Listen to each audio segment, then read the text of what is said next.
Hello again, guys. This is Ready Set Live, episode 17. In today's episode, we go over the starter decks of Rise of the Floodborn, their strategies, upgrades for them, and also all of the strategies in the second set so that we can get you prepared for all those cards you're going to see. Ready, set, draw!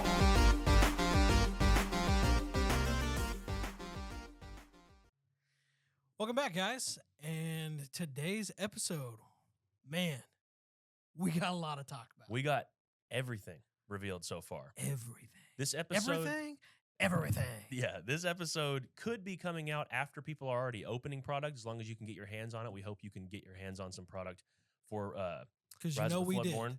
Even if it takes some time, and it takes some time for people to get at big box stores and find their starter decks that way, so be it. Hopefully we have this out before then, but... I sure hope so. Yeah, so the idea here is we want to get you familiar with these starter decks in the first segment. We want to make sure that you go into your purchase of these starter decks knowing what you're going to get, but also, inevitably, after you've played them together with a family member, you want to know, well, what else can I do with this thing? And so we're going to help you out, kind of hone the strategy in, trim some of the fat, and really focus in what these decks can really do in the strategy around them. Fat? Man, just because you're that doesn't mean you're not happy. All right. I'm a living example of that. All right. So, Because I can't have tacos as many as I want. So, with the starter decks, we have the first starter deck up, which is called, what is the name of this one? Tactical Teamwork. So, Tactical Teamwork is a Amber Sapphire deck with the box art of the Queen and Gaston. Because that's a combination. Yeah. So, Dear God, that's a combination. So with these decks, the overall strategy that we've put together here, because we have not tested the decks yet, that we are recording this before the release of the Looking forward to it, the set. We are going to be testing these and hopefully getting a gameplay out for y'all of the matchup. But with the strategy of this Amber Sapphire deck, Tactical Teamwork is a good title for it. It's an apt name because it does rely on teamwork and board presence. What I love about this deck are the 7 dwarf intros. The 7 dwarves in this deck provide a nice little piece of synergy. Immediately, it's kind of jumping the gun here, but immediately I am saddened by the fact that there is no Snow White in this deck that does the cost reduction. There's no regular Snow. Yeah, there's the healing Snow White on play, but it does seem weird to me that they were not going to give you the thing that makes the dwarves cheaper, which tells me within the company, I'm speculating here, but they probably thought it's a little too good. So as a starter deck, a little bit. Probably. But let's run through some notable cards what are some cards that stick out to you in this deck if you're like, okay, I like to see it? The fact that we didn't get to do many other reveals of the cards that obviously everything's been spoiled now. Can I just go ahead and point out the fact that I called the 1-drop Queen? You said 1-drop Bell. Maybe you said 1-drop Queen. If you did, congratulations. But it is nuts to me that we got a 1-drop Queen. Oh, yeah. Like, that is crazy. Now, coming up in the strategy to segment, be fair, we will talk about that. To be fair, it does nothing. It does nothing, but it does everything. Yeah, it does everything. It does what you need, nothing. which is be there on turn 2. Yes. No, for sure. So dude, you're talking the 1-drop Queen first off. Are there any other cards that you're like, wow? Because there's one more to that. There's the next one if you scroll over. Let's see here. That's also in there too. Oh yeah, the actual Shift Queen is solid. That's the foil card in the set too. Oh, Christopher Robin's in this deck. Christopher Robin. Whose idea was this? That's a win condition card for sure. Anthony, you have a card that sticks out to you. I know you're not much of a Sapphire player, but I know you like Amber. Yeah, I like that both the queens are here. The Shift Queen, of course, the Christopher Robin.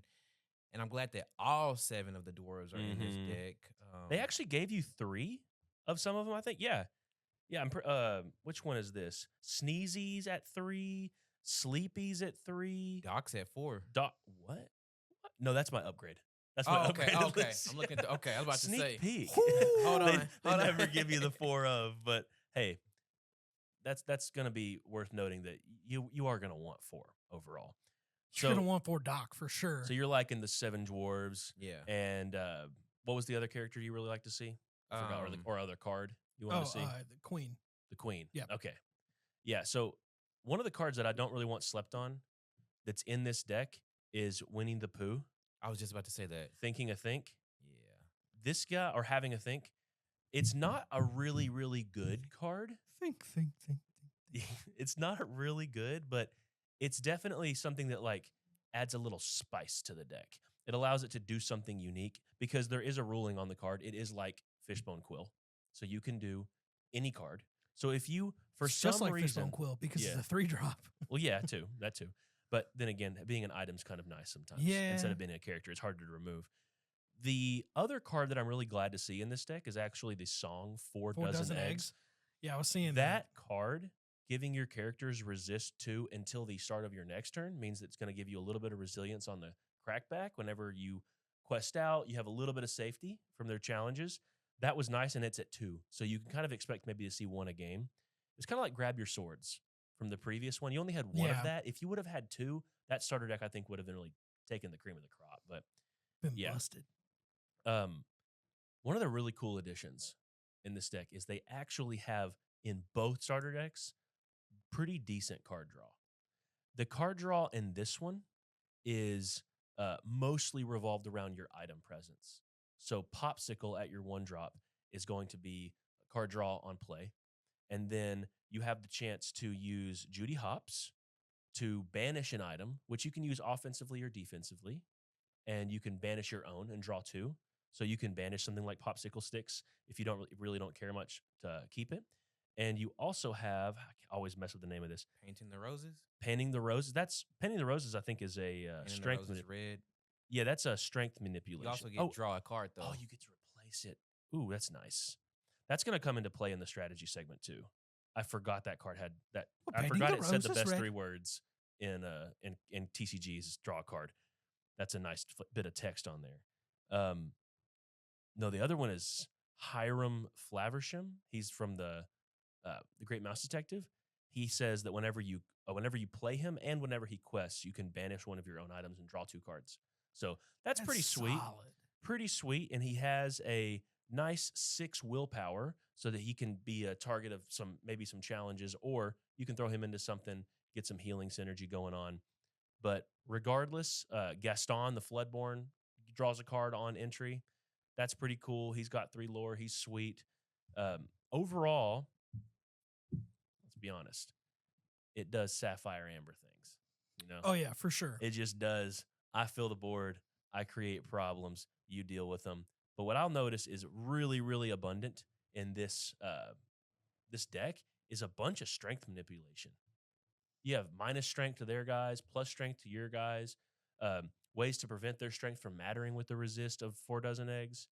But this is a unique combo for a starter deck, but this is not like a unique concept as far as TCGs go. You know, just making your guys a little bit beefier. You have the tribal synergy of the dwarves. It's pretty cool. I think this deck is a perfect candidate, though, for if you can get two copies. Oh, yeah. It gets much better at 2 copies. Much better. Much better at 2 copies. Not to mention that if you can get your hands on what are actually uncommons, a lot of them are uncommon cards, just a couple of them, maybe even in the pack you get with the starter deck. There's a couple of cards that you can add that are very cheap to this deck that just jump it up in quality. So we are going to go to the upgrade version. Please flip your show notes and you'll see an upgraded list. It's also on the one of the newer pictures that I sent you in the chat. But in this upgraded list that we've tinkered up, what is the primary strategy that Amber and Sapphire share in this set? Healing. Yes. Lots and lots of healing. So, if you can capitalize on that healing. I see you put 2 0 to hero in there, bud. Oh, it's a good card for this. It is. I've come around on that card. I've come around on 0 to hero. Call out to episode 14, I think. But it's a great card. This deck can really utilize what's already existing in some item synergy, and the fact that those items promote a little bit of healing really lends itself to healing will take place. Because resist can kind of be tossed in with stuff like 4 Dozen Eggs, you know that you might not be you have the ability to kind of challenge into stuff maybe if you want to, and then heal it right up. You can be kind of aggressive with that. Every bit of advice we give for starter deck upgrades is usually starting from the same place. You upgrade the deck by starting with 2 copies of it because you want that consistency of 4 copies of the key cards. Those mainly being the Queen, 1 drop. You want 4 of it. You also want to have 4 of the uncommon I was talking about, which was Snow White, Unexpected House Guest, to make your dwarves cost cheaper. Almost all of the dwarves you want to be running 3 or 4 of. Christopher Robin, who is a rare. Throw 2 more copies in there. If you can get 1 extra starter deck, you have 2 copies. So that's a pretty great place to start. The one card that was not in this deck that I'm really, really shocked at was Nick Wild. Nick Wild literally works with Popsicle. Yeah, that is kind of funny. The one card that works with the probably the best item in the deck. That is the best item in the deck. Hands It's down. not even there. Yeah. Popsicle is great for card draw replacement and giving the in the moment healing that you're looking for. But if you can never get it back, it kind of just limits its possibilities a little bit. I would say it's going to be a shame if you have to use it without getting some healing, but sometimes you might need to just because you want to get that Judy Hop banished for cards, or you want to, I don't know, in the regular version, the non-upgraded version, maybe you want to sacrifice an item with launch and get the 5 damage onto something. But overall, the biggest additions in this upgraded version is the Rapunzels. And they're not even rares. Now, preface, not that Rapunzel. Oh, not the legendary. Yeah. Because we're not, this is budget. Yes, this is budget. Budget. The limitations we used for this was for budget. You cannot add any legendaries. We cannot add any super rares. And I would say I kind of took it upon myself to really only do the rares decide that of are like, in the rares that are in the deck already, or rares that are, I don't think are going to be just world breakers. You know, they're even the rares that were really, really good, all of them are under $10 now. So it's not that crazy to maybe throw a couple in there. So this Rapunzel setup is a common and an uncommon. And they give you healing on demand on a 2 cost for exerting. And the Floodborn Rapunzel is insane. It gives you a draw card. So good. Anytime you heal a character, you draw a card. And it's got 6 willpower. So it can take the damage itself. But anybody else wanting to put ward in this just to yeah, the sardine can is something I would consider, honestly. The sardine can item that gives all your exerted characters ward. Oh, yeah. That's something to consider. Now, with the budget upgrade version, I do want to say the line of play kind of changes a little bit because it's not just about making sure you have something to play on turn 1, 2, and 3, and 4. And you're not looking to just throw an item out anytime you want. You're really looking to control the board. Like, I'm looking to get my dwarves out there, make them cheap. Ideally, I get a turn 2, the Queen. That is so strong. Getting a 2 lore character with a 4/3 that can immediately quest and give something else negative 4 strength, something of yours +1 or +4 strength. It's not maybe going to be as impactful of an ability on turn 2, but that's it's gonna live. Be, it's going to be really good no matter when you play. Yeah. So I would say, I know, Anthony, from your time playing other TCGs, playing against you and with you on other TCGs. Specifically against you, not so much with you. Yeah, you've played a lot of control in Lorcana, but you had an aggressive Amber Amethyst deck. And I think this budget upgrade I put together here, I think it might scratch a little bit of your itch. Yeah, I was thinking that same thing because I've completely ignored Sapphire cards the entirety of this. And this kind of makes me want to, dip my toes into this. Are you going to dabble? I might. You going to dabble? Potentially. Oh, goodness. One of the worst things about Amber before this set came out was there was basically no removal.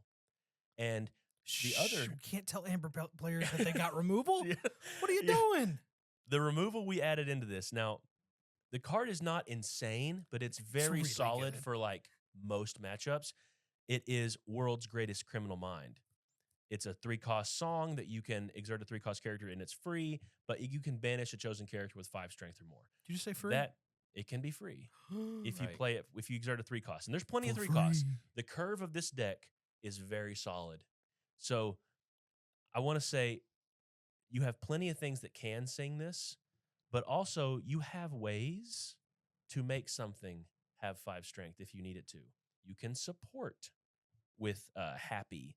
You can increase the strength with Queen. I'm pretty sure she says that you can just increase the strength of a chosen character. Yep, you can increase the strength of a character by negative or decrease by -4 and then increase by 4. So you can use the Queen to make something almost guaranteed be targetable by world's greatest criminal mind. So it is pretty dirty.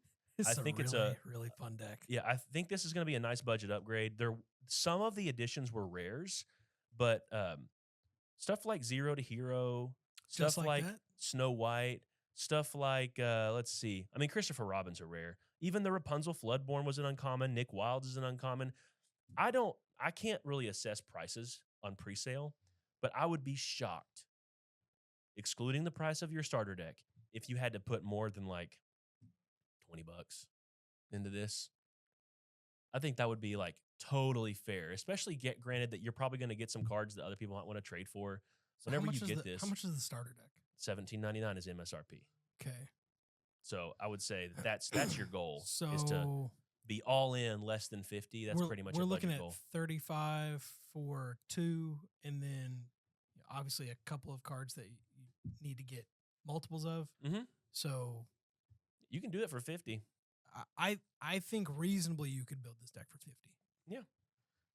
Unless just- I mean, the mass majority God of willing. the deck is uncommon cards and 2 starter decks. The mass majority. Yeah. So this deck, unlike the other one, has a lot of its budget deck comprised of just 2 decks, which I think is very appealing, especially guys among these 2 starter decks. The Amber Sapphire one is the one I would recommend to someone if they are newer to the game, just because it is going to play in a more simple way. You have a more simple idea in mind, kind of like the Amber Amethyst deck from set 1. It's a more linear game style. There's some choices you can make, but it's not going to require you to really think ahead that much. You can kind of just build your board, play your dwarves. It seems pretty fun. Like if I had kids that I was playing this with, I would give them the Amber Sapphire deck and let them have a blast. So, is there anything that we want to say about this Amber Sapphire deck? I think, Anthony, you said you're down to dip your toes. Yeah. At least. You'll get Seems your toe fun. wet. Definitely seems fun. Are you going to get a foot wet or are you going to get your whole body wet? What are you doing? I mean, let's face it. I'm willing to try everything. You're going to dive in? I dive into everything. All right.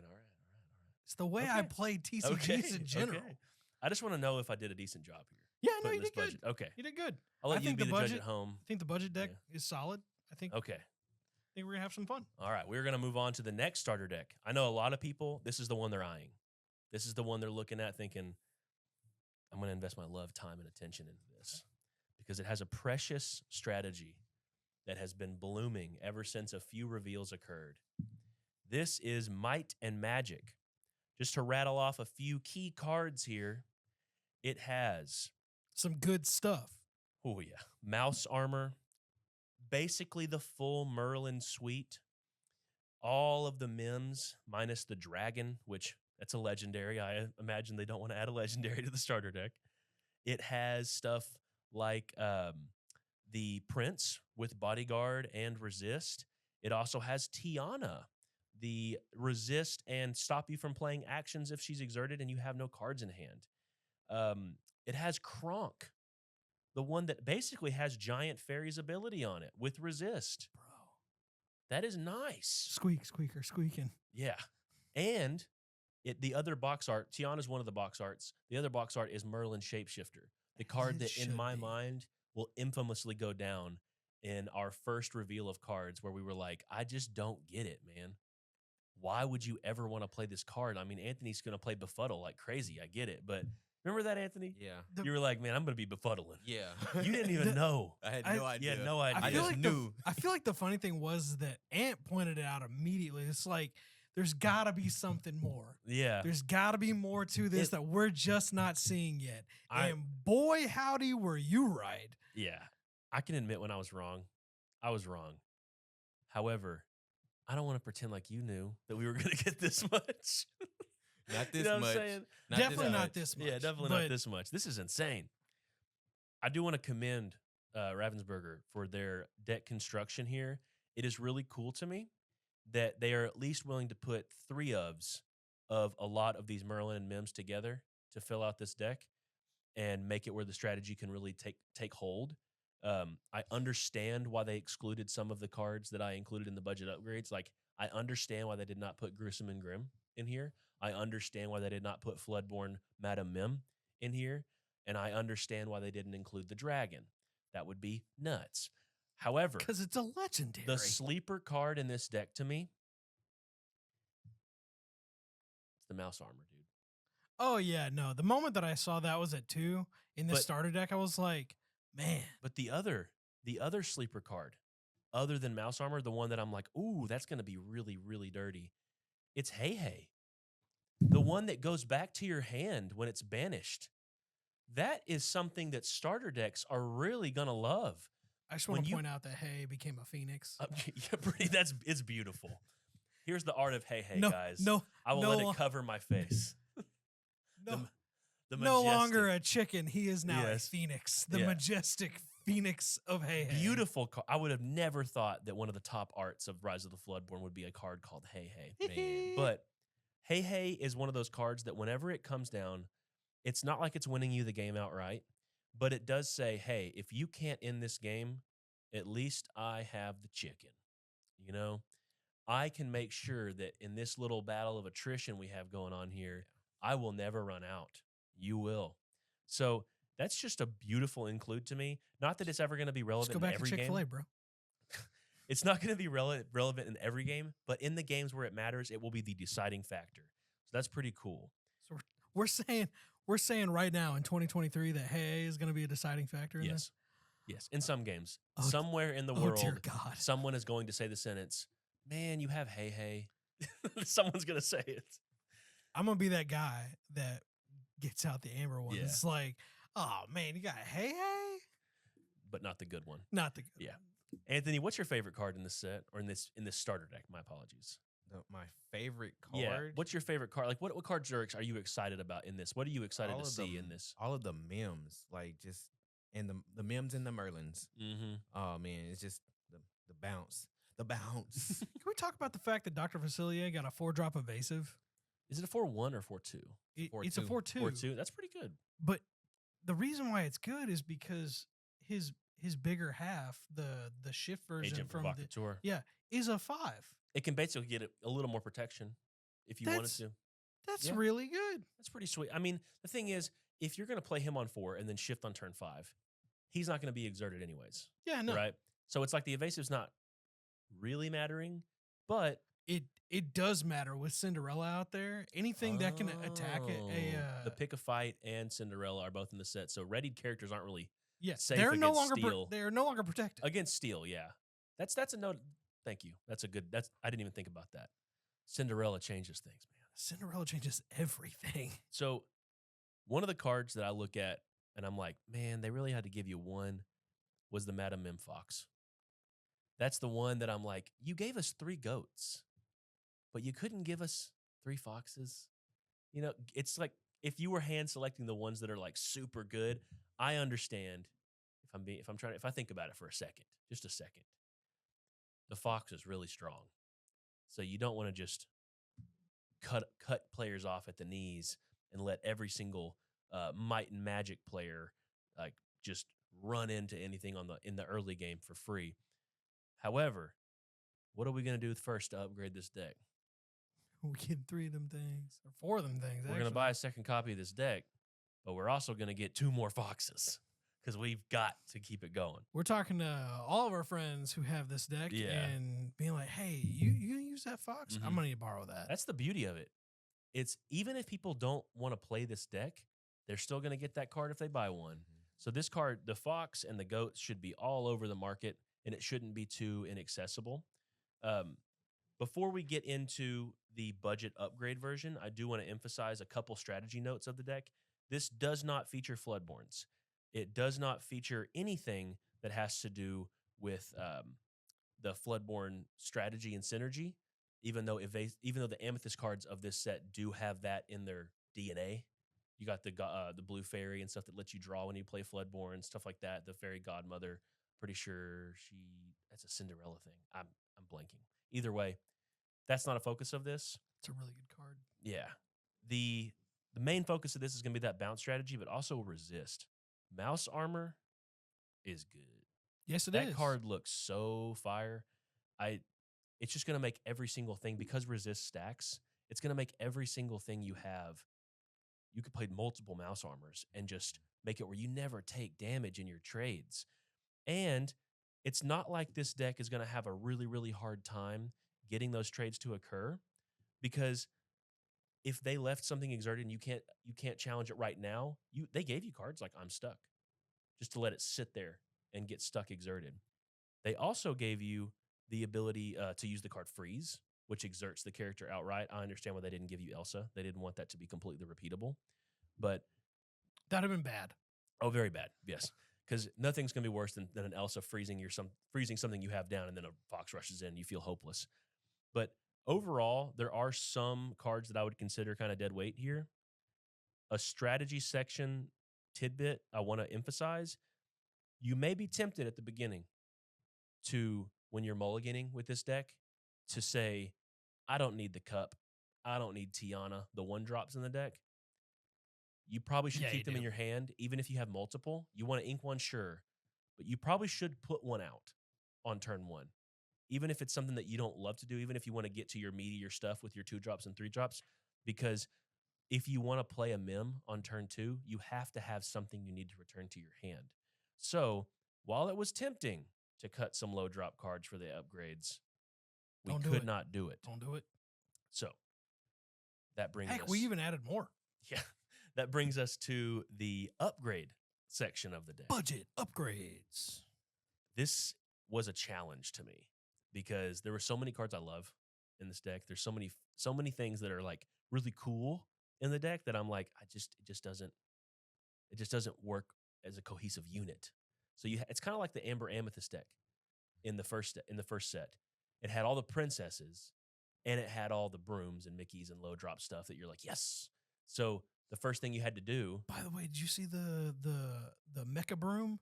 Yes, the steel broom that gives resist. Makes absolutely. I mean, I get it, but anyway. Yeah, it makes no sense. But it's a broom. Like, it is a broom. We gonna get a broom in every color? Probably. I want it. Give them 7 sets. It'll happen. So with this upgrade section, the focus here was we're gonna shave off the aspects of this deck that are just pretty much standalone cards. Like there's a bunch of vanilla cards that were like just stat sticks with some lore, like Lilo Galactic Hero. You got rid of that.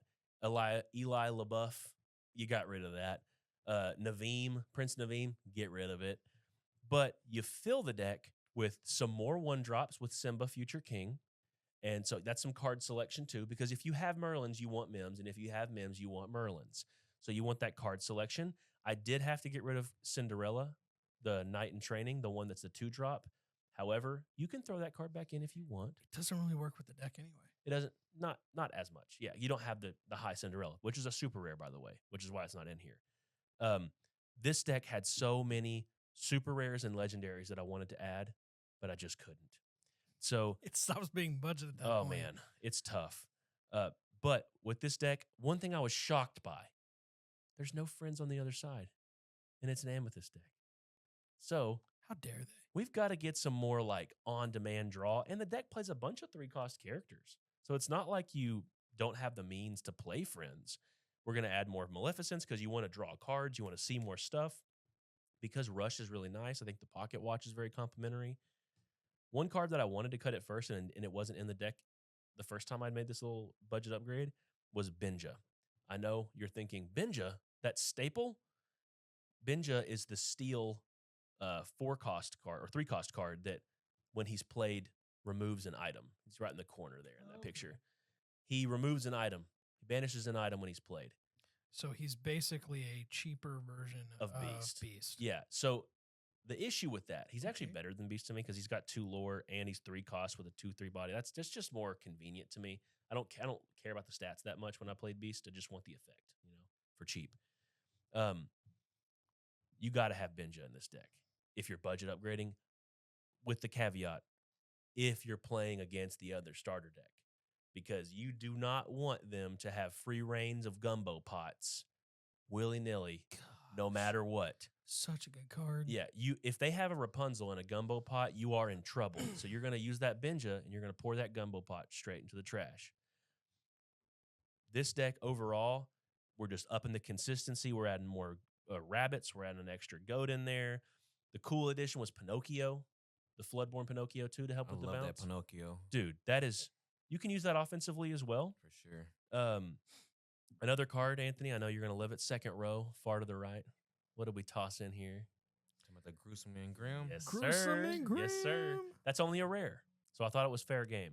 If that card ends up being mad expensive, then, so be it. By the way, in the tactical teamwork one, shout out to that previous segment, I wanted to add the Snow White so bad that lets you get a card from discard, but it's a legendary. It's a legendary. It's so good. Oh my gosh.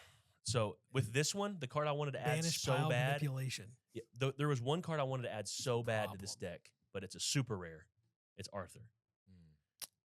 Arthur, if you pull an Arthur in your packs, or you can trade for one somehow, he would make this deck so good. Him with a goat.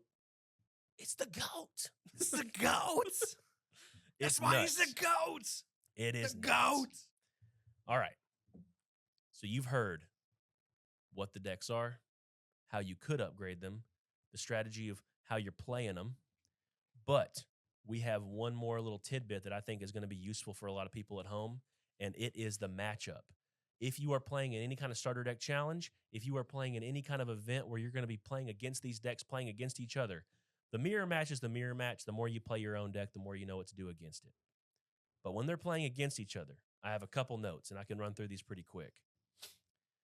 I have not tested these myself, but with my analysis of this, I think I can kind of evaluate how things are going to go.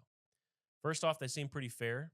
I don't see an abundance of card draw in the regular versions, and not the budget upgrades, but the regular versions of the deck. There's not an abundance of card draw over the other one in either of these. There's not an abundance of removal, because you can kind of see a lot of that strength manipulation as removal. You can kind of see some of this rush stuff as removal. It's a pretty fair, even playing field. But I want to break down the matchup from the perspective of each deck. And you tell me, with this strategy in mind, how difficult the strategy seems after I give it to you, okay? Let's say we're playing tactical teamwork. I say that the best opening you could possibly have is a queen shift. Oh, yeah. Just stats immediately on the board. But a dwarf and some popsicles are still great. The bounce deck is looking to play a rush fox on turn 3. So you really want to be careful what you exert prior to that turn. And using strength manipulation is key to trade up and get over some resist characters. So you want to make sure you have some way of manipulating strength if you can get to it, just so that whenever you have that presence on board, you know it can get over that pesky resist stat. Next, your card draw usually requires an item to be played, so you never want to waste a turn. If you have the ability to play a popsicle, just throw it down. If you have the ability to fill in your turn with a gumbo pot and you're not sure if you need to use it later, the gumbo pot's actually useful, not just for its healing, but the fact that it's an item that's already on board that you've already paid for. The more you say popsicle, the more that I want one. So Okay. I'm just... We'll get you a popsicle. Don't you worry. That'd be so funny if on the next segment we come in and he's just... Don't tempt me. I'll do it. Yeah. So the card draw requires an item to be in play, because you're going to be like Judy Hopps and Hiram Flavorshams. So you want to play those items when you can. Their only answer to your items is Benja. So it's not like you're just wasting a gumbo pot if you throw it out. And if they really play a Benja after you play gumbo pot on 2, they just devoted their entire turn to a Benja on turn 3, which is just answering you. So just throw it right back in their face, Fling something different. Get rid of the Benja. Who cares? Next, it is definitely worth saving Judy Hopps. If you don't need the card draw, Judy Hopps is your best answer, kind of your only answer, to mouse armor. That will be a pesky item to deal with, and you have the means to get rid of it. So, if they have mouse armor, Judy Hopps time. In the mirror She match, hopping in, boys. In the mirror match, if you're playing Might and Magic against Might and Magic, you save that Benja for Mouse Armor 100%. That wraps up the tactical teamwork. So, how hard does that strategy seem to be to stick to? Like, how realistic do you think that is of a strategy? I think it sounds delicious. The gumbo pot and the popsicle. It's all food. I mean, I get it. Anthony, does that seem like a good strategy to you? Do you have any critiques? Sounds fun. I can't wait to do it. One of you guys. Oh. That's the hard part. If I want to win a game, I have to beat you. I have to watch you cry. Anyways. Or watch yourself cry. You can play in a mirror. Yeah, pretty much. That's the thing. The dream would be I give all these tips. Someone goes to a starter deck challenge. I play against them, and they use these tips against me. That'd be brutal. I feel like we've done this before. Thank you, Jacob. Now, as far as that strategy, I don't think following those rules is too hard. I think it would kind of follow the natural pace of how you want to play the game. I think the biggest tip, though, was the Judy Hop situation and the Mouse Armor. Like, don't just throw Judy Hops down because you can. If they haven't played Mouse Armor yet, be prepared. That's not in this deck. No, it's not. So the next deck is Might and Magic. Here are the overall tips of strategy. They're pretty short. Your characters should be able to trade more easily with resist innately. So trading is more favorable for you because, skipping to the last point here, the long game is more of your friend than theirs. With Steel and Amethyst, you are naturally going to be mitigating their board presence more easily. I would say the tactical teamwork looks to go wide more so. You look to go taller more so. You look to build singular threats that can take stuff out and remain on the board and to take out the next thing too. If you're 2-for-1ing, you're doing good. So your character should be easily able to trade. So you want to try and limit the characters they have on board when possible, because your win condition comes from really sticky characters with resist and surprise plays like Goat and Shapeshift Merlin to gain more lore than they may have anticipated. And lastly, Kronk can clean it up and Christopher Robin will take it home. Or sorry, Christopher Robin, because Christopher Robin will take them home. If Kronk can clean up the board, if you can get one good banish, you can start taking out the small stuff. And you can make sure that Christopher Robin they play, if they inevitably draw their one copy of it, is no longer a problem. Because if they get to turn 5 or so, and the tactical teamwork deck has like 4 to 5 characters out, you're in trouble. Ideally, you get to go first so that you can get your Kronk out before their Christopher Robin can really start cranking. It's the same cost, essentially.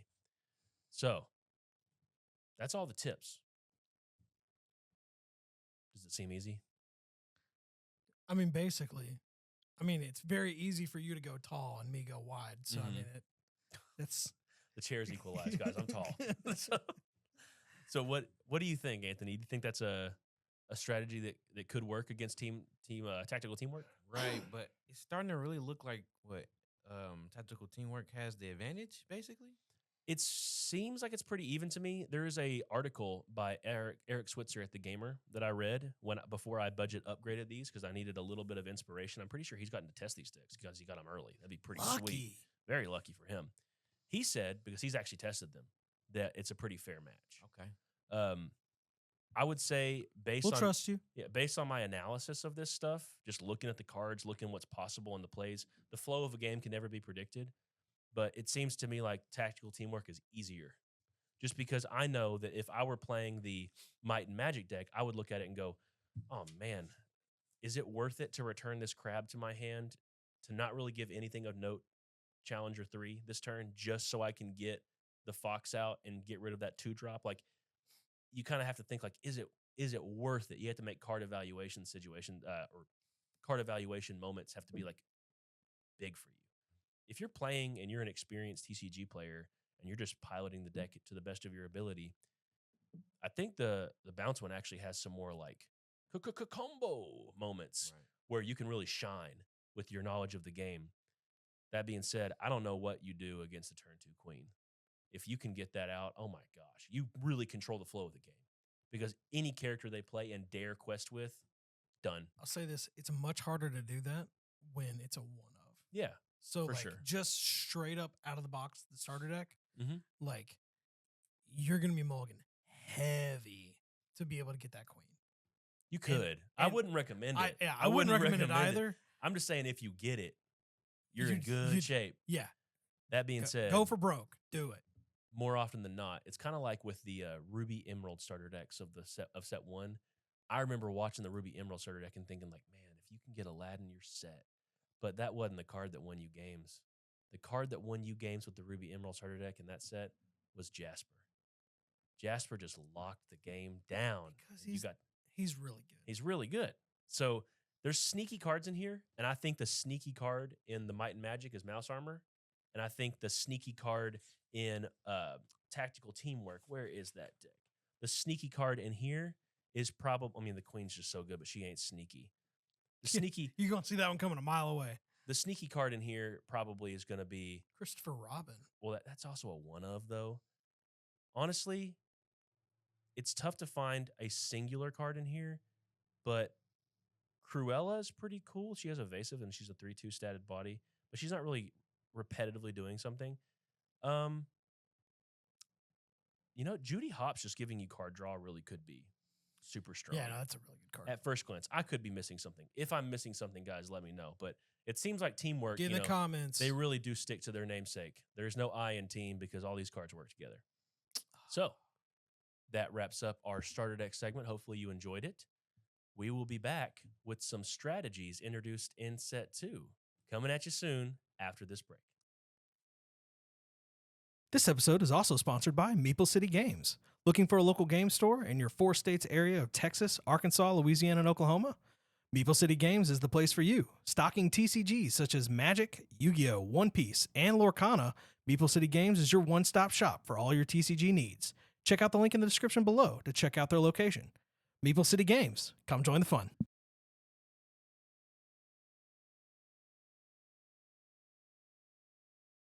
Thank you very much, Meeple City. Welcome back, viewers. We are ready to talk about some strategies introduced in set 2. Not really just new keywords or anything, but more so like the deck archetypes that are kind of taking shape, getting support, definitely getting better, and really getting my interest. I know, Tyler, you have a few. Anthony, you have a few. I have a few. We're going to go through this pretty quick, but just know that if there is a strategy that you really, really like among the ones we discuss, tell us in the comments below. Maybe we could do an entire mini episode breaking down like a whole deck list or something, so we could really hone in on specific cuts and cards that we like. So the strategy that we want to start with, Anthony, we are looking at the lovely Disney Lorcana app to see the card catalogs of everything they recently added. Ravensburger doing it right. Yeah. One note I will mention, positive criticism here. I love deck building on the app. However, when I share the deck list, I have to do it in 2 pictures. I would love for the ability to screenshot my deck and to have it be just a long, tall picture. That be able to PDF it. I would just say there's functionality in other apps where I've taken a picture like fantasy football, where I take a screenshot of my team and it like is a very long picture, but it's one image. You know what I mean? Right. We love the app, but if there's one little like note of like, I would love it if that was added. That's my biggest ask. So if you agree at home, let them know. Anyways, Anthony, what's the strategy? What's the strategy you want to focus on first? Definitely want to focus on the bounce strategy. Oh yeah, Amethyst and also Emerald. So what are like the, like Yu-Gi-Oh had like Egyptian god cards. What are the Egyptian god cards of this strategy for you? Like your Mount Rushmore of bounce. What are you looking at? Of course, I mean, if you go Egyptian god card route, you got to say the dragon. I mean, because it's just Mem Dragon. Yeah, but Mem the Sky Dragon. Mem the Sky Dragon. So who's the obelisk in that analogy? Oh, the obelisk. I think the obelisk. It might just be Merlin shapeshifter. I mean, right? Yeah, I mean, you need it. Yeah. But that's a fun analogy. But the cards that I'm really looking at are, of course, Madame Mim. Oh yeah, in every form. And her pot. Yeah. What's your favorite Mim? I think that's kind of worth saying because the Lost episode was the bounce episode, right? So, what's your favorite Mim? Oh yeah. So now it's worth it. It's easy to say the Floodborn one. I'm gonna stop you from saying the Floodborn one. Okay, you cannot say the Floodborn Mim. What is your favorite Mim transformation? That's a transformation. I'd like to point out it's a shift. Yes. The Mims. So you have, in total, your options are the fox, the dragon, and the snake. I thought there were more, but I guess. I thought there was more too. That's why I was. Yeah, it's the fox, the dragon, and the snake. Probably the fox then. I mean, the fox, yeah. Yeah. It's got to be the fox. Yeah. The snake is cool and all, but it's also just an overstated character. So it's like if you can get something with one cost that comes in and does something like Jasmine. There's a Sapphire Jasmine in the set that heals when it's played. That's a different deck discussion. Anyways, Tyler, what's your favorite? Funny enough, healing. I was saying like not the strategy. In the whole bounce strategy. What's your contribution to the Mount Rushmore? He said the Mim Dragon.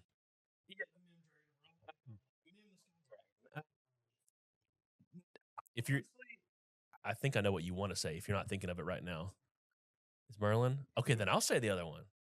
My Mount Rushmore contribution is Arthur, getting to return for lore, and then I think we can all agree that the 4th edition you have Mim the Sky Dragon. It's evasive. It's kind of fitting, honestly. You have Merlin the Shapeshifter, Arthur the student who returns lore for returning, and then the 4th member, the Goat. The goat and Arthur are going to change games. It's a 5 lore combo. Changing the analogy a little bit. Yes. The Sky Dragon is really just Blue-Eyes Mim Dragon, and Merlin is the Dark Magician. I mean, that's kind of cool. I feel like it fits better. I can dig it. That's enough Yu-Gi-Oh! All right. We've given it its due 30 seconds. Just trust me. I want to move on from Yu-Gi-Oh! 30 seconds. I feel like this is an entire segment. Okay. Now I think we can move on. Tyler, what is your strategy you were looking forward to? So the strategy that I'm looking forward to is healing, because I felt like it was a super undervalued deal at the beginning. It was of rare the first set to have healing be very useful. And I can give you that. And then everybody was like, hey, that Rapunzel card's pretty good. Yeah, the Rapunzel is like, Rapunzel's good. It's not that healing's good. That's healing itself was not great. Because what does Rapunzel do? Yeah, it lets you draw cards. Exactly. It does one thing that everybody wants to do. It's just the same to me as if there was a card that was like Mother Gothel and it on play damaged a character for as much as you wanted and you got to draw that many cards, I feel like people would be like, I always said damage was a really, really good mechanic. It's like, no, card draw's a good mechanic. Yes, card draw is a great mechanic, which is the reason why if we're going to talk about at least draw in general. Oh, yeah. What do you know? Rapunzel's still really good. Yeah. But just not that Rapunzel. The new Rapunzel. shift version of Rapunzel is amazing. So we talk about healing. Rapunzel does the heal, and then the other Rapunzel gets you the draw, and that Rapunzel gives you draw. So much draw. There's a lot of Rapunzels to me. Like, come on, pick another character. You know what I'm saying? Nah, man. Man. All of them are good, but she's the goat. That can be your contribution. The Rapunzel Floodborn can be your contribution, because I don't want to just do a Mount Rushmore for every single one, but it's kind of fun to talk about, like, what are the marquee cards that have like, okay, you just made this a relevant strategy, Yeah, Rapunzel's is really solid. And then let me talk about my man. Yeah, you got it. Because I know what it's my favorite card in the entire set. That's all I'm asking. He's Grandpappy is the card that said, Rapunzel, I'm with you.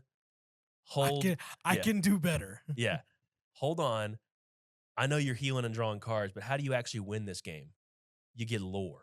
So how about we take your card draw, and instead of that, whenever you heal, I win you the game. Did Grandpappy basically just walk in with a Kanye moment on Rapunzel? Is like, look, I'm gonna let you finish, but that gumbo pop was some of the greatest stuff I've tasted of all time. All time.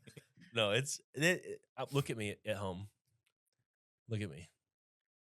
If you get the chance and you pull a Grandpappy in your pack, I don't care if you're playing limited and you didn't even draft Sapphire cards with the intention of playing them. Play Grandpappy anywhere you can. Tweet at us. Send us an image of you playing Grandpappy, and I will write you a poem. I'll write every single person who tweets me an image of them playing Grandpappy. I will write you a poem. It'll be a haiku or something. But I appreciate that so much. Please do it. Next, Anthony, I love it. what is your Mount Rushmore contribution for healing? Is there a card that sticks out to you that was like, oh, healing's good now? It's always been good. Sorry, that poem idea is just getting. Man, I Ready love to that cry. poem idea. I can see it now. Hold on. Jacob. Hashtag. It's gonna be so.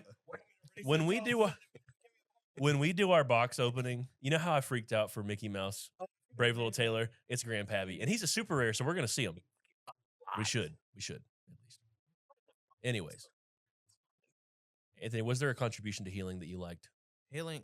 Forget healing. I'm just all about these 7 dwarves. Okay. I'll let it segue to Tyler. Your next one. You're gonna get 2 in a row. How about that? Your dwarf.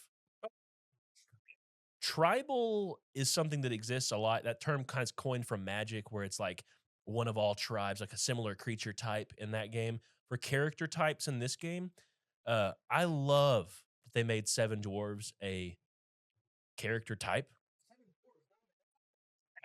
Oh, we're not playing dragons. You're not playing dragons. But the 7 dwarf thing, Anthony, Tyler brought up tribal as one of his favorite like archetypes is getting a boost. You're right. What are you going to blend with dwarves? I know that is an amber, but is there a color in particular that you're like, I just really want to see if this works? With the 7 dwarves, that's. I have one in mind that you actually already make. More amber. That's initially what I was thinking, but I'm guessing what amber amethyst. I mean, yeah, you already have an amber amethyst Yeah. deck, and I was going to say that like the one thing that they don't do well is card draw, Right. and they already kind of want that go wide strategy to happen, and amethyst really propagates that with refilling your hand more. It has other low cost stuff. I could see like the Pinocchios. You can already play your 3 lore Pinocchio and then shift onto it if you really want to protect it, give it some more stats. It's pretty cool. Yeah.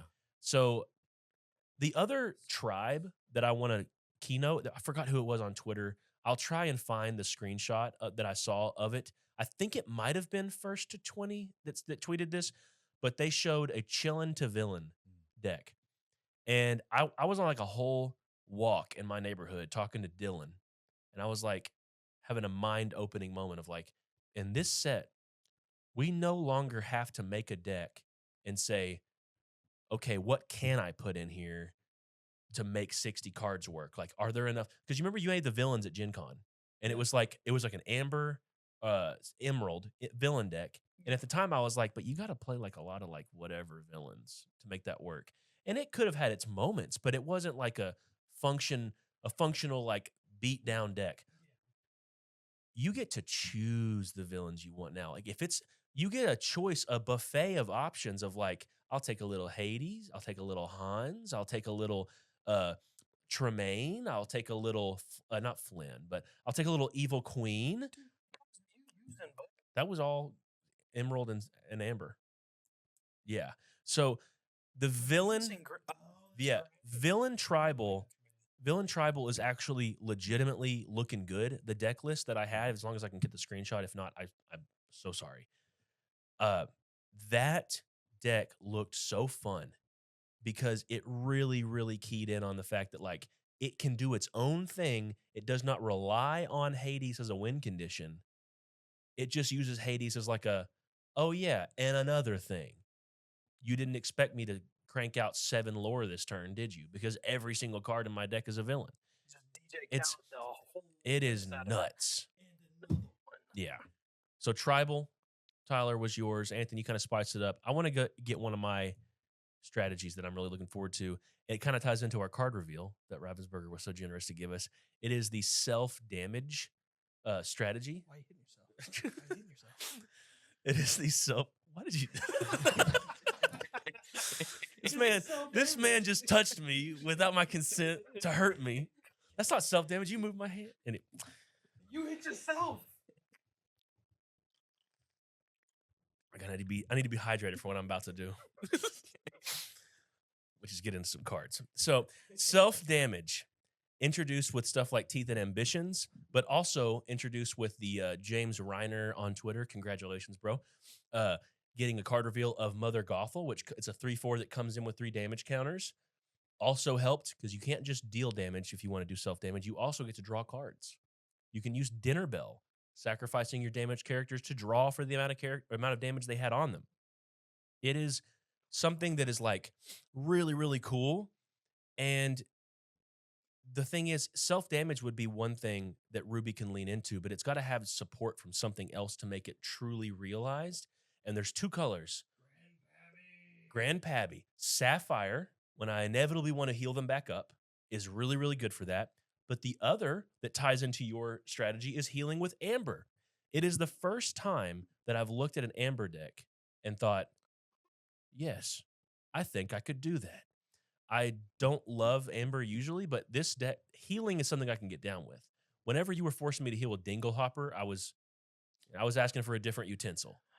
But It's a good weapon now. yeah, it's not good, but it's something. It's mini gumbo pot, right? So I would rather pay 1 more and get some more versatility because you want to synergize with the Grand Pab. You know, you want to get multiple characters healed. It's just something that's really cool because you can't always reliably get your characters damaged. But now with some of these synergies we have in Ruby in this set, it is more reliable. So what is another strategy that y'all would like to focus? Anthony, you got one? You got a thought? No. No. I could have sworn you would have done Lore Rush. I could have sworn. Oh, That's just it's just aggro. you're right. It's got even better though. But it's better in a different color now. It is better in a different color. Sapphire? Because you're already thinking about dabbling. Right. Might as well think about it a little bit more. Might Mhm. as well. It's good in Amber. You already play Amber. Yeah. And it's good in Emerald. And I play Emerald. You don't play Emerald unless it was Mill. You didn't really play any Emerald either. That's true. That's something you really got to dive into, man. Yeah. Emerald. Talk about Meeple.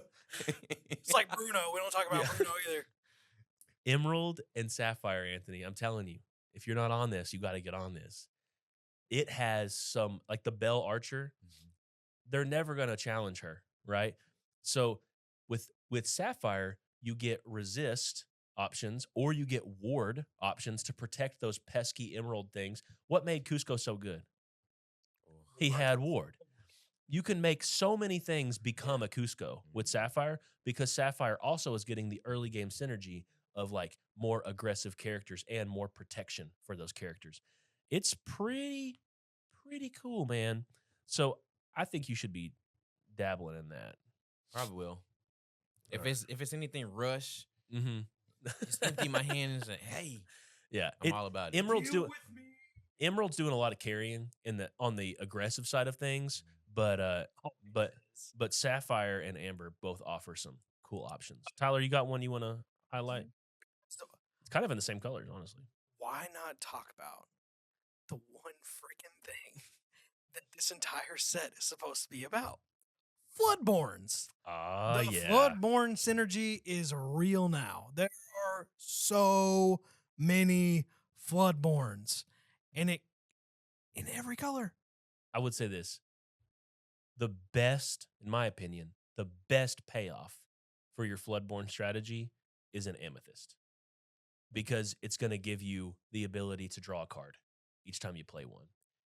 However, what's the next best one in your opinion? Like I mean, Steel is really good. Steel? What does Steel do? Is it just the damage? Does it It's do- not does just it do the, damage? It's not just the damage.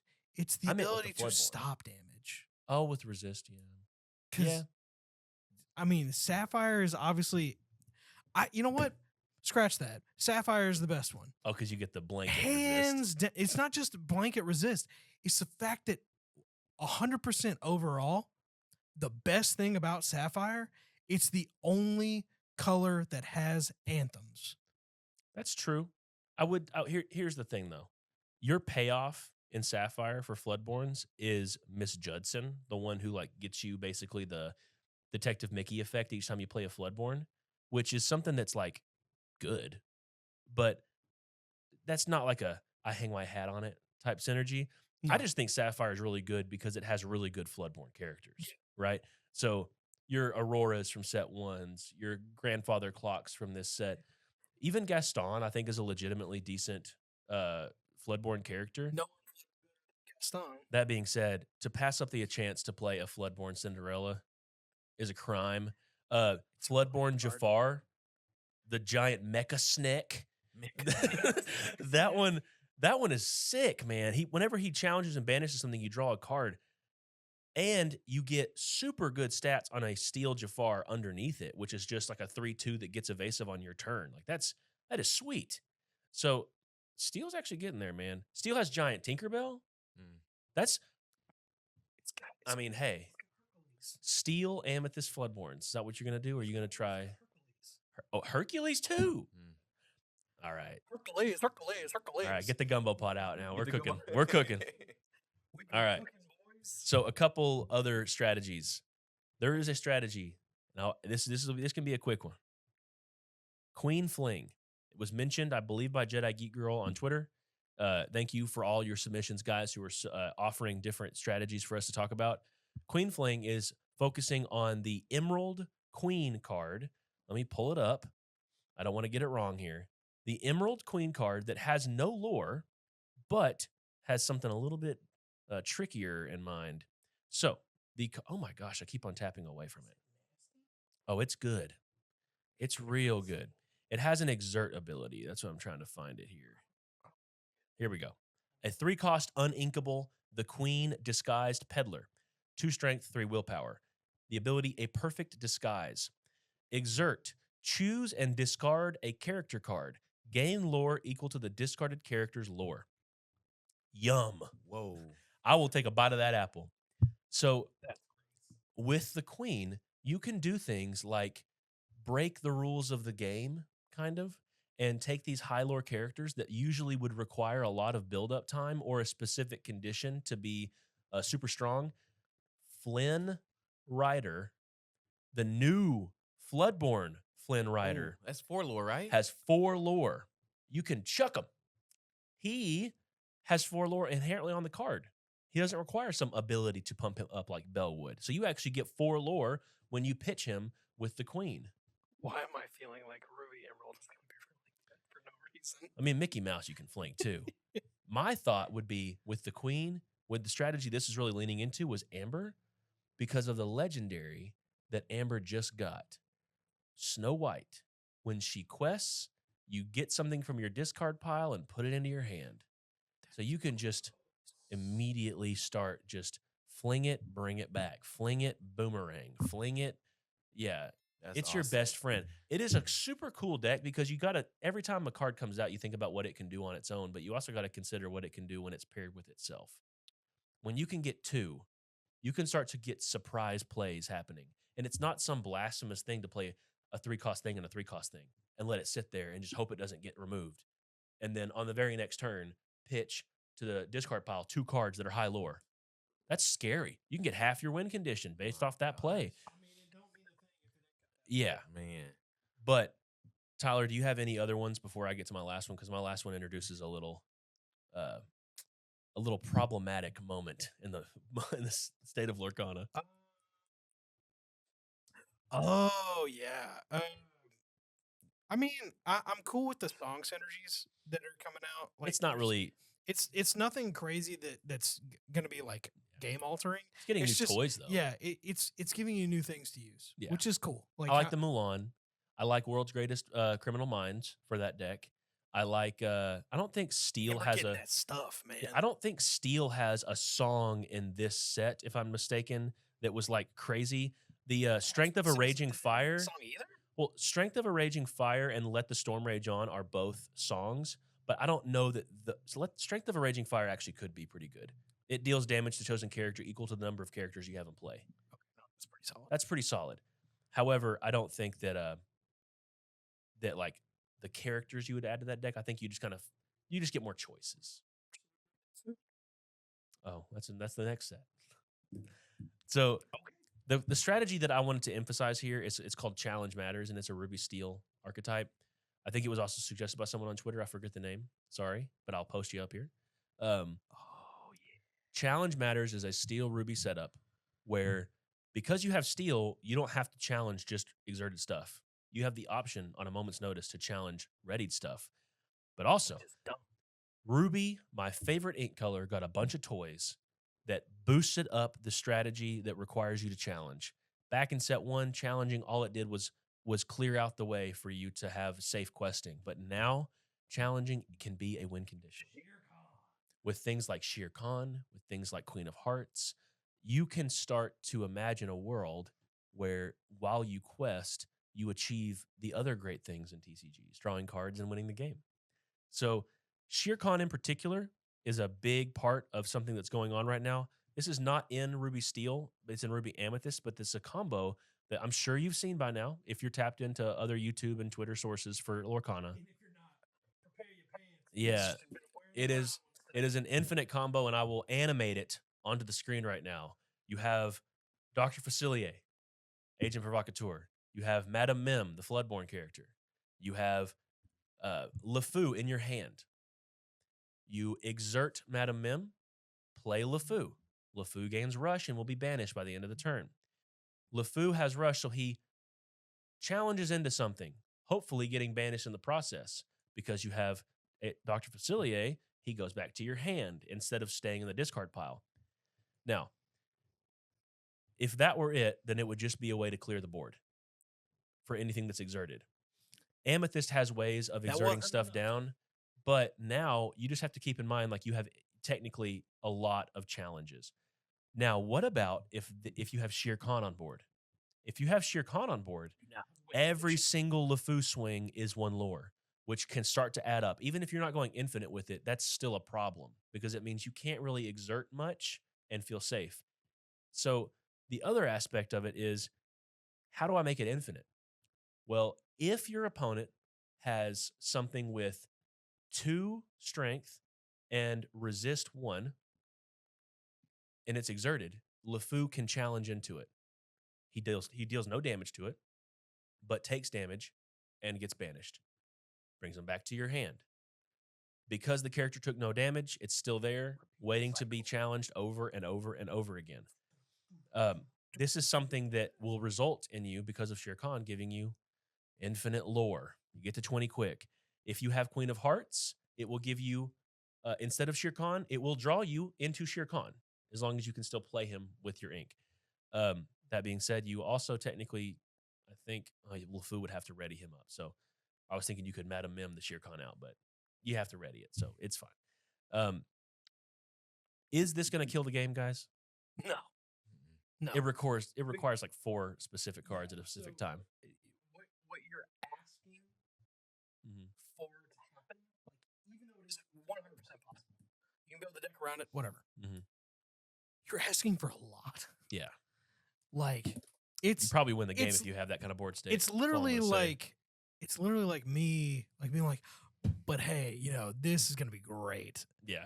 In a vacuum, hoping and praying, and lots of prayer. I would say it kind of does a disservice to the archetype itself of Challenge Matters to, like, just pigeonhole it into a combo. The Ruby Steel version doesn't have the whole Madame Mim, Dr. Facilier combo situation. It's just saying, I don't need to go infinite. Just put 2 Shere Khans out there and let me swing with the new Scar. The new Scar can come down, challenge into something, because it has Rush immediately. It can challenge into something. If it banishes it, readies up, challenge again. You can start to get 4, 6, 8 lore if you're going into a small board. And the Shere Khans themselves can quest. So it can start to add up pretty quick. And I really love the idea of saying, like, oh, you thought that was safe? I'm going to use Cinderella. Or, hey, you thought that was safe? I'm going to use Pick a Fight. And I'm going to challenge something that's readied and still keep my stuff going. It's pretty dope. It is pretty dope. All right. That wraps up our strategies. Hopefully you found one. Tell us below what your favorite strategy that we talked about is. What are you most excited to play when you get your Rise of the Floodborn cards? But after this, we're going to have a short break, and we'll get to your mailbag questions before we wrap the show. See you soon. This episode is also sponsored by Texarkana Podcast Studio. Wanting to start your very own podcast or voice web series? Well, Texarkana Podcast Studio is the place for you. Whether it's true crime, sports, murder mystery, or a fun card game you want to talk about with your friends, Texarkana Podcast Studio is here for all of your recording needs. Check out the link in the description below to schedule your first session today. Texarkana Podcast Studio, where your voice is heard. Thank you very much to Texarkana Podcast Studio. That man right there. We are back for one of my favorite segments, I got to say. I love talking about Lorcana, but one thing I love more than talking about Lorcana is talking about Lorcana with the questions that y'all give us. Is that different? Yeah. I also love talking to community members of our audience. For sure. I love getting questions from y'all, especially when they're not Lorcana related. Exactly. I love it because as long as y'all get to know us and we get to know you, we're building something here. Because the truth is, we're not here without you guys. Yeah. We need all of you who are watching. We appreciate you. And we love to take your questions. So hit up those community posts. We Answer. appreciate you. Speaking of community members, we have one, Dylan Lane 8833. The man. The YouTube mailbag question selected was, Dylan Lane says, what do you think about the new enchanted cards? Have a favorite? Any that you're surprised to see get the enchanted treatment or passed over? So are there any we felt got snubbed, or were there any that we were surprised were in there? I'll say I was surprised that Cinderella was one. Yeah, that is Just kind of because surprising. I'm pretty sure, if I'm not mistaken, is that not a rare? It's a rare. It's a rare. Yeah, Yeah. I checked it. So I was thinking, super rare or legendaries get the enchanteds, but that was one I was surprised. No, because Maui got it. Yeah, true. In the last True. set. Still, I would just say, it caught me off guard. You know what I mean? Fair. I agree. So what about y'all? Was there I any? figured a Simba would get one pretty early on too. Simba did. Yeah. Oh, did he? Yeah, the rightful heir. I mean, not sure. not Simba. Mufasa. Mufasa. Yeah, Mufasa. That's what That was an Amber legendary too. Okay. So that's like Yeah. a totally That would have been. Yeah. that'd have been that is a legit. snub Yeah. in my opinion. But if they did that, it'd be like both legendaries got one. So I don't know. I am a little bit surprised that Scar, the legendary Ruby Scar, didn't get yeah. one. Yeah. Because I mean, Nicholas Cole does fantastic art, so don't get me wrong. But last time he had fantastic art on cards like Aurora, Ooh. it got an enchanted too. Yeah. So I'm just saying, Scar's like an iconic character. He hasn't had one. However, there's one other that I did not show y'all. It's Shere Khan. Shere Khan has a legend. That's my favorite. I'll start it off. My favorite, Dylan, my favorite is Shere Khan. It's like a close-up image. I'll show the card here. Shere Khan Enchanted is definitely my favorite of the selections, but I believe we all have a collective other answer other than the primary one. So let's just say our primary ones first. So what is your... My personal favorite is Alice. Yes. Because Alice be doing big house things. I believe that's Like, going to be the Elsa of this set. I Spirit would- of Winter. Like the enchanted Oh, that, yeah, that yeah, stands yeah. above the rest. I think it's Yeah. Alice, probably. I think she kind of falls under that same category as Belle. Like, As the card. yeah, yes. as a card, yes. Mhm. But yeah, no, I agree that Yeah. she's probably going to get I was- more of the Elsa. You sent love. Alice in the group chat, like the base card, Alice, in our text yeah, chat, yeah. whenever it was spoiled. And I just thought, I was in a mall in Houston, out of town, and I stopped in the mall right in front of that Chick-fil-A, and I just like stared at it for a good 3 minutes. I'm like, they really did that. They made a whole. This total. I hate tangents. I have to do it though. Someone, I forgot who it was, pointed out. I think it may have been Jaunty on their This Week in Ink episode Jaunty when shout they out. were like reviewing the card, but he was like, you don't play support characters with Alice because she inherently gives everything support. You just want to play chunky stuff. You know what I mean? So like that card is like just so good. You can get so much value Fat out of and that. beautiful. So yeah, I like your pick. I like the card. Back to it. Enchanteds. The Alice Enchanted is It's really solid. Really Like, solid. It's so pretty. I love it growing through the entire house. Like she already got big on the card. She's like filling up the room. She but went now big, she's like, big. The whole house is like her belt. But Yeah. anyways. Anthony, what's your selection for favorite? You know I gotta go with the Amethyst card. Yes. And my favorite is Arthur, Wizard's Apprentice. Oh, dude. My God. Such a swirls? good card. Yes. The swirls are magic beautiful. aura. Yes. But what is all of our second favorite? Pretty much 3, 2, 1. Cinderella. Cinderella. I've tried to draw stuff sometimes, and one of the hardest things for me to draw in color is light. Like it's really hard to draw like something that's bright, you know? And I just look at Cinderella and I'm like, that is an incredibly bright card. For You sure. know, it's hard to pull that off. So it's like it gives it radiance. It lets it pop. Yeah, And so, I just think it's extraordinary art. Great job. for sure. Who is the artist of that card? I just gotta give him props because that is a skilled thing to do. 1 second. It is Casey Robin. Shout out to Casey Robin. The other enchanteds that we did not discuss: Beast, Namari, Snow White, Madame Mim Dragon. That one's really Oh nice. yeah, for sure. They're all good. Lady Tremaine is one. Pete is one. Wait, Pete is one? Pete, dude. Yeah, we've totally missed some of these enchantments. I have not seen some of these live. Oh my gosh.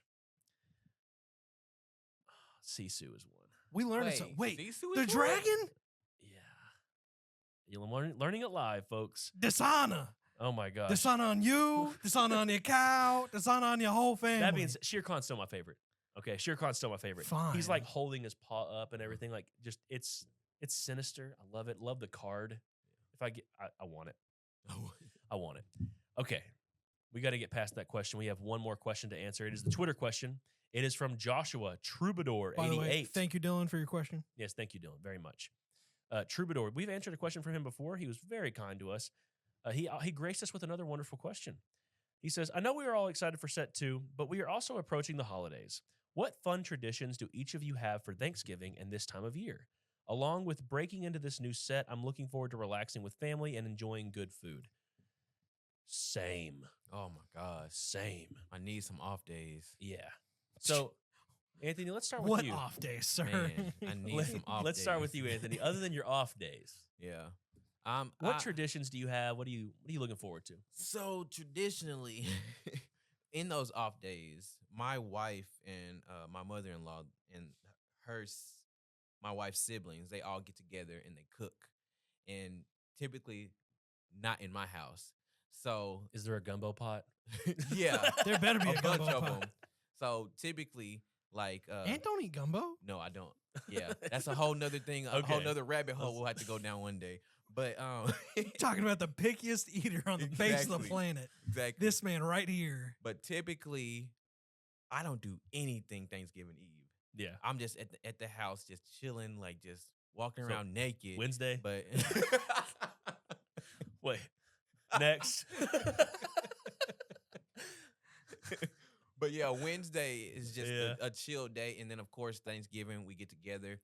We start at my mother-in-law's house, and then we go to my parents' house. You know, just a Mhm. full day of eating, and then a coma right afterwards. Oh, absolutely. And then, of course, Christmas, I mean, it's basically essentially the same thing. But Christmas Eve, we typically go to not my mother-in-law's house this time, just one of the kids' house. When you get married, you Yes, rotate things. Exactly, It you happens. rotate. So this Mhm. year is my house. So we're all gonna get together. We open gifts on Christmas Eve. Ooh. Nice. And nice, then nice. Christmas Day is like family time and, Mhm. eating and whatever. That's what's So important. just Absolutely. a lot of family time. Doing the yeah. important things. Mhm. Yeah. Eating that food. And comas. Yeah. Definitely the coma. For sure. 100% All the right, coma. Tyler, what are you looking forward to about the holidays, and what are your traditions, if you have any you want to spotlight? I think a tradition that needs to happen, whether or not it's already there or not, is a Friendsgiving. We don't have a Friendsgiving. I don't think we've ever done a Friendsgiving. That is not something we that we have haven't. ever actually done. We are now adults. That is a necessary part of life. Friendsgiving it is. We can have my people call your people. I got two families to appease, so that's the hard part. But I mean, mean, hey, I'm down for more turkey Always and mac and cheese. that, and let's face it, my family is your family. Yeah. We've known each other long enough. It happens. But no, I came to your Thanksgiving last year. you did. I just realized that. He was there. I just walked up to visit, and I was like, "Oh, we're having Thanksgiving now." And they just And he just they walked said, in. "Grab a plate, let's go."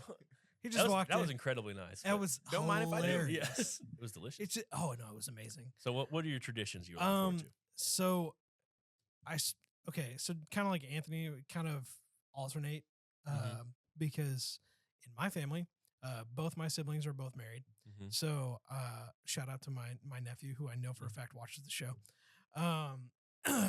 Yeah. Hi, Hudson. But lots of cooking, lots of eating, lots of coma. Typically coma after the eating. If you're doing coma before the eating, you're doing it wrong. Yeah.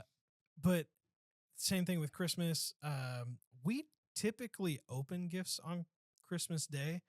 It's going to be kind of weird this year because this year is not like my parents' Christmas. So we're going to be doing Christmas a little bit early, which should be fine. That's fine. Is there anything that's like a staple of the holidays? You're like that item or that piece of food or whatever is like a staple. I'm going to ask you the same thing. I'm just curious. If you have to think about it, I don't. Ham. Ham. The ham. The baked ham. If there's oven no baked. ham, cancel it. Just can't send everybody home. There's the door. That is a Okay, dishonor. okay. Dishonor. Dishonor Yeah. on you. Dishonor on the ham. You brought turkey. Oh, Dishonor on hey, your whole family. Exactly. You can Just eat turkey kidding. if you want. Eat turkey because that stuff is I agree. legit. Ham is like the staple. Yeah, no, as far as ham the is meats ham go. is legit. What about you? You got any staples? Yeah, sopapilla cheesecake. Oh, I had that last year. I was about to say, I that was like, delicious. he was there for that. Good job, Miss It- Becky. so good, man. So good. Sopapilla cheesecake is Yeah. legit. Okay. So I would say my look forward to and tradition is ever since I got married, I spend time a little bit after or a little bit before Thanksgiving with my wife's side of the family. And then my family usually has Thanksgiving on Thanksgiving Day. We go out of town for that. But one of my traditions that I love is I started it last year with my wife's family. We have a family flag football day. Nice. Where we go and we play flag football. It's like a 4-on-4, 5-on-5 kind of game. It gets the nephews and nieces involved. Yeah. It is so fun. So it kind of gets us all active, lets us get a little exercise before we eat like 5,000 calories the next day. But this year is probably going to be during Christmas break because we can have more people there. But Thanksgiving is Thanksgiving is actually my favorite holiday of the year just because of the family time I get. I love football. So I get to enjoy both food and football. Turducken. Yeah, and comas. And But the Christmas tradition that I love that it goes along with Thanksgiving too is my family and I make a red velvet cake, a homemade red velvet cake, I need a piece. and it is Can I get a slice? it's pretty good. I need a piece. And also, my brother makes a My- fantastic macaroni and cheese. See, I need some of that my, too. my problem with this cake over here is that it's got walnuts. It's pecans, actually. My bad. Oh no, Anthony, you See? ate it one time and you liked it. I'm just gonna say, maybe you lied to me, but you said you liked it. What was that? It was like in college or something. I don't know. Red velvet is just red velvet. No matter Yeah. what It's you add good. to it, it's Trust me, it's amazing. good. Just Either wipe way. off the pecans. You're good. I probably Either- won't even taste it. You Either probably way. won't. Either way. It's just texture. With the tradition, family first, food after. If you're not doing the family first, you're not enjoying the quality time you have with your loved ones, that's when I'll say you're doing it wrong. It's something that if you don't have it, you miss it, And I know that there were a couple of Thanksgivings in my life where I didn't have a chance to spend Thanksgiving with everybody. Like the family just couldn't line it up, and it was notably worse. So I look forward to over Thanksgiving break enjoying Rise of the Floodborn. That's going to be so fun to actually have new cards to tear into and test out and build. I'll have a whole week off of work to enjoy it I'm a teacher, so I get the school holiday to enjoy that. It's going to be freaking sick. Definitely look for those box openings Yeah. here very, very soon. Yeah. We'll be doing some fun stuff once again on the channel. Hopefully we'll get this video out before we do Yeah. a We'll box see. opening. But who We knows? got comas. We got comas to have. All right. If this does come out after your starter deck tournament, I apologize, but we're doing our best. And if it doesn't, hey, Yeah. you got some new content. Good that for you. does wrap up the show, though. That unfortunately, all good things must end. And I had a blast here today, guys. I don't know about you, but I had a great time. Time to go back to a coma. Yeah, time to go back. We hope you enjoyed the show. If you are watching on YouTube, do us a favor. Go down to that comment section. Right next to it's a like button. You'll see it. If you click that, that's great. There's a subscribe button. You click that, that's better. You go down to the comment section. Let us know what you think while you're there. Tell us how much you enjoyed clicking that like button. It is a wonderful experience. Trust me. Watch it turn blue. Your life will never be the same. So do that for us. If you were listening on Spotify, Apple, or Google Podcasts, give us a rating. Let us know what you think. Give us feedback. We love looking at analytics and seeing those numbers of the audience we have. I never knew I had an audience on Apple Podcasts until I looked at it, and I was like, oh my gosh, 39% of our listeners are on Apple. Nice. Who would have known? I always look Holy at cow. Spotify's analytics, but that was a little eye-opening experience. So thank you to everyone who's just chilling on Apple. But as I said, we've got to go to an end. So we have our tradition. Tyler? Hey, Digital Me. Take us out. Thanks again, guys, for listening to Ready Set Live. If you could, like and share the content and subscribe to the channel, as well as hitting that notification bell for updates on when we post new content. Don't forget to leave a comment as we check for any questions that you guys might have, as well as things to add to our mailbag portion of the podcast. And who knows, maybe your question will be answered in the next episode. And thanks again to Texarkana Podcast Studio for their contribution in making this episode possible. As always, this is the crew from Ready Set Draw, ending our turn.